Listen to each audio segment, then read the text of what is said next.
A reading from the book Petra's Canvas. Danny O'Grady left the store without purchasing anything and continued down the street, looking for the shop Dosis. Painted fire engine red, it was easy to spot, the most unique place among unique places. The name Dosis in tubular lights arched across the facade. She guessed the sign was eye-catching at night. A small porch with 2 tables and chairs sat in front of a wide picture window. A few patrons, armed with bundles of shopping bags, draped themselves across the chairs, enjoying their newly bought candy and taking a short breather from their excursion down Commercial Street. The shop was packed with customers. She scanned the interior, painted powder blue with red and white piping. Candy displays filled the walls, and several carousel racks created aisles, cueing shoppers to walk in a certain direction. As she made her way through the first aisle, she noticed interesting candies sharing shelf space with O'Grady candies. Upon inspection of the taffy twirls, chocolate heaven, and bitsy bites, she determined that they were similar to some of hers, and Rafaela Torres Verdes was indeed violating the no-compete clause. She strolled through the other aisles and realized that Dosis carried a multitude of items, including novelty gifts like keychains and Rubik's Cubes, as well as hard-to-find candies from the 60s and 70s that Danny had forgotten existed. Dance music played and some patrons bopped to the beat. 3 different TV screens were mounted on the walls showing a surreal video of dancing lollipops. It was incredibly bizarre but mesmerizing, and like some of the other people, she found herself momentarily entranced by its creativity. She scanned the crowd and noticed the bulk of patrons were clustered around a case in the far corner. They were laughing and asking questions, for whoever was behind the counter was quite entertaining. A lilting voice with a thick Spanish accent rose above the hum of the video and announced, "Madame Nougat insists that you sample this morsel. This confection will awaken your taste buds and make you glad to be alive." She chuckled at the sales pitch, but inched closer toward the case and the voice. Once she jostled past a straight couple, she understood the attraction. Standing behind the counter was a woman in heavy makeup, wearing an orange bobbed wig and toffee-colored dress with puffy white sleeves and a hoop skirt. She held up the candy between 2 3-inch long fingernails painted banana yellow and showed it to a slightly gay man and his burly boyfriend. "I call this pirate booty because of its shape." Danny studied the amazing candy, a chocolate shaped like a gem. She thought of the ramifications to creating such a unique food. Certainly, it would be incredibly time-consuming to make such an intricate shell. "Inside is the sweetest center imaginable," Madame Nougat continued. "A raspberry filling that, when combined with the chocolate on your tongue, causes a cataclysmic event in your mouth." The men looked at each other skeptically, and she said, "Go on and try it if you don't believe me." She produced a second candy, and each man took a sample. Their pleasure was simultaneous. "Oh my God," one said, "this is fabulous." The other man nodded his head furiously, and soon many in the crowd wanted a sample. She stepped out of the mob and continued her tour of the store. She was impressed with the layout that grouped items such as huge jars of open stock together against one wall, and the tiered shelving that displayed all of the candy bars and old-fashioned treats.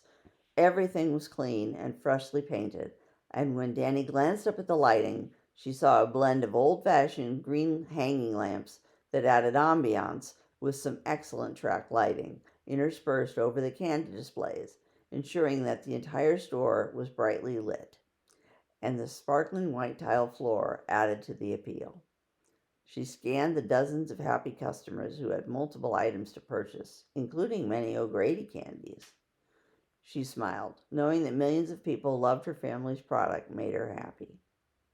Several Dosis employees dressed in light blue bowling shirts and black pants assisted customers. "I'm really impressed. Valerie was right about this place. It's a gold mine," Danny thought. As she approached the bank of cash registers, she noticed an employee monitoring a red velvet curtain. She realized the group of people standing nearby was actually a line, waiting to gain admittance behind the curtain. She sidled up next to a baby dyke, texting on her phone. Hey, what's behind the curtain? I'm new here and curious. The girl glanced up and her lips curled into a smile. Well, if you're new to P-Town, you definitely want to visit Purple. Danny cocked her head to the side. Purple? What's that? The curtain's red. Once you go inside, you'll see why, she said absently, clearly uninterested in the conversation. Danny joined the line behind a young straight couple who continually groped each other as they slowly moved forward. She noticed no one exited through the curtains. They only entered. An entry occurred when the employee got a message on his Bluetooth. Madame Nougat's laughter overpowered the dance music again as she introduced another candy to the crowd. From her vantage point, Danny could see behind the counter and the amazing array of chocolates, toffees, and cream-filled candies that waited to be purchased. Madame Nougat held out a tray of yellow spheres the size of gumballs. Ladies and gentlemen, our next featured candy of the day are the lemon balls. They're tart and tangy and oh so chewy. Who would like one? At least 8 hands went up and the yellow spheres disappeared. In another 5 minutes, her inventory of lemon balls was gone, and it was Danny's turn to go behind the red curtain. The employee motioned to her, and she entered a small hallway, illuminated only by black light. 20 feet ahead, smooth jazz wafted through a doorway of purple beads. She parted the beads and found herself in an entirely different kind of candy shop, one for adults. One side was labeled men and the other women, but every shelf and display was a different shade of purple with black trim. Gone were the bright lights of the kids' candy store. Purple was low-lit and passionate. She turned to the women's section and strolled past the hard candy area, filled with shelves of candy nipples, boob suckers, booby mints, gummy boobs, and Tic Tarts. She almost laughed out loud at the clit ring candy and tried to imagine anyone wearing a giant cherry clit on her finger. The chocolate display case contained pussies with cherry clitorises, as well as peppermint and boob chocolate sandwich cookies. She found the display of naked chocolate women interesting, especially since there was a variety of breast sizes from which to pick. Would you like a sample? A woman wearing a purple bikini asked. Perhaps an after-dinner nipple? She felt her face flush and couldn't believe it. That's okay, I'm good. No, really, the sales clerk insisted, presenting her with a tray full of nipples. You'll love it. She took a bite and was surprised by the taste, a blend of mint and milk chocolate that was perfect. These are exceptional. Would you like me to wrap a box up for you? She shook her head and felt her cheeks warm. Unfortunately, I don't have anyone to share them with. That's so sad, the saleswoman answered. She fed Danny another candy, letting her fingers trace the outline of her lips. You really need to meet someone. She walked away and left the sweet smell of her perfume. Danny climbed some stairs to a loft decorated with balloons, party hats, and streamers covered in sexual images. Blow-up dolls sat in chairs around the cake table, wearing edible underwear. She fingered a pair of fuzzy handcuffs and thought of Petra, who always liked to play games. She'd spent almost as much time being tied up, covered in whipped cream, and eating Petra's edible strawberry thong as she had being inked. She stared out into the purple crowd. It was a small space, but at least 100 customers were sampling the goddess chocolates or debating between all-day boob suckers or cherry lickets.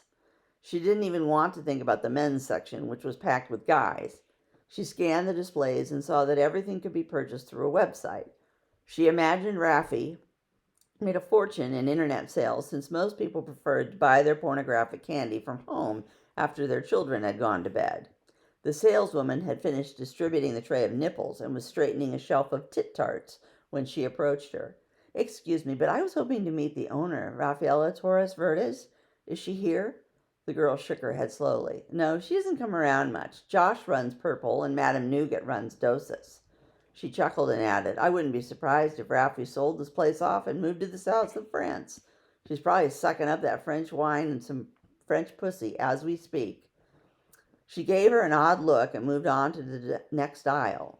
Danny resigned herself to checking out the men's area for Josh. She was overwhelmed by the multitude of displays worshiping male genitalia. and tried to find an employee. She came upon a young gay boy organizing the Dixickles, who pointed to a tall, balding man working with one of the cashiers. When he'd moved back out of the floor, she'd asked, "Excuse me, are you Josh?" He eyed her carefully. "Perhaps. Who wants to know?" She noticed he wasn't dressed like the other employees. He could have been a customer and no one would have known. Another smart business strategy. Management shouldn't stand out so easily. "My name's Danny O'Grady. I'm the CEO of O'Grady Candy, and I need to speak to Rafaela Torres Verdes." Josh shook his head. "She's not here. She rarely visits." Danny was tired of the stonewalling. She needed to get back to New York. She pulled out her business card and a pen. "I'm staying at the Fairbanks Inn until tomorrow morning." She wrote the name of the B&B on the back and handed it to him. "If you want to keep your job, you'll contact Miss Torres Verdes and tell her that I was here and that if I don't speak to her soon, I'm cutting off supply immediately." She walked away, exiting through a side door that led to Commercial Street. She realized the purple patrons wouldn't want to walk back through Dosas carrying their chocolate penises and clit licks. She continued west past several of the shops she loved, including Life is Good and the HRC store. She found a card shop and wandered inside. It hadn't been there for four years ago, and she was impressed by their selection.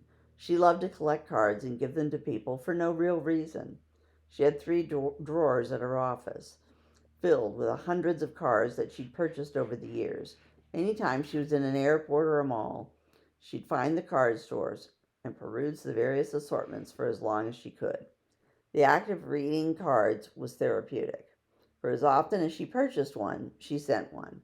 She liked to remind people that they mattered. An email just didn't seem to do the trick. No one felt special in an email. She trolled the racks, impressed by the many sentiments and pictures. It was obvious that a few artists had designed most of the inventory, and none of it was typical Hallmark. Much of the calligraphy was intricately detailed, and the paper was quality. She wasn't surprised that an hour had passed when she took her stack of 20 cards to the cashier, an older man in a Hawaiian shirt. "You must have a lot of friends," he joked. She nodded. "I know a lot of people. I'm very fortunate." "And how many of them send you cards?" She looked up and realized it wasn't the cashier who had spoken, but someone behind her. She turned to cast her gaze downward to a woman who couldn't have been more than 5 feet tall. She was wiry and muscular, with short jet black hair and eyes the color of rich chocolate. She was definitely Portuguese and appeared to be in her early 30s. Dressed in men's cargo shorts and a plain gray t-shirt, she carried a white paper bag that she handed to the cashier. "Here you go, John." "Thank you," he said, setting it behind the counter. "And what do I owe?" She smiled broadly, revealing perfect teeth. "I'll put it on your tab." Danny eyed her taut calves and attributed her physique to all the exercise a delivery person would get running up and down Commercial Street. The woman turned her smile toward Danny. "You didn't answer me. Do you receive as many cards as you get?" "No," she said coyly. Why do I feel embarrassed about talking to her? "Most people just send emails or e-cards, which are fine. I just like these." The woman reached for the stack in her hand, and Danny felt obligated to let the perfect stranger see her choices. She thumbed through them, reading each cover, and then laughing or nodding after she read the sentiment posted inside. She watched the brown eyes scan the print, feeling exposed and vulnerable, and liking it. Danny had selected both humorous and serious cards for a variety of occasions, including death, illness, and birthdays. There were also several thinking of you cards and one all-occasion card with a painting of a cobblestone street on the front. Tall buildings lined the little road that seemed to go nowhere. The woman studied the cover. "I really like this one. It reminds me of the streets in Venice." "Have you been there?" "Yes, twice actually. It's the most amazing city and so romantic." The woman gazed at her for a beat and opened the card. "It's blank inside." She sounded surprised and returned the stack, an enigmatic look on her face. "I wonder what you'll write." She breezed past Danny and headed out the door, repositioning her sunglasses before she walked away. There was something oddly familiar about her voice, but Danny couldn't place it. She turned back to the cashier, who'd given up waiting for her and had raided his white bag. He held up a yellow sphere. and stuck it in his mouth, his face contorting with pleasure. Where have I seen that before? Danny thought. These are so good, he murmured, quickly wiping his hands on his shorts and taking the cards from her. What were you just eating? Oh, those are lemon balls. They are to die for. But everything at Dosis is the best. Have you been there yet? She glanced at the white bag and saw the fancy scripted label in baby blue writing.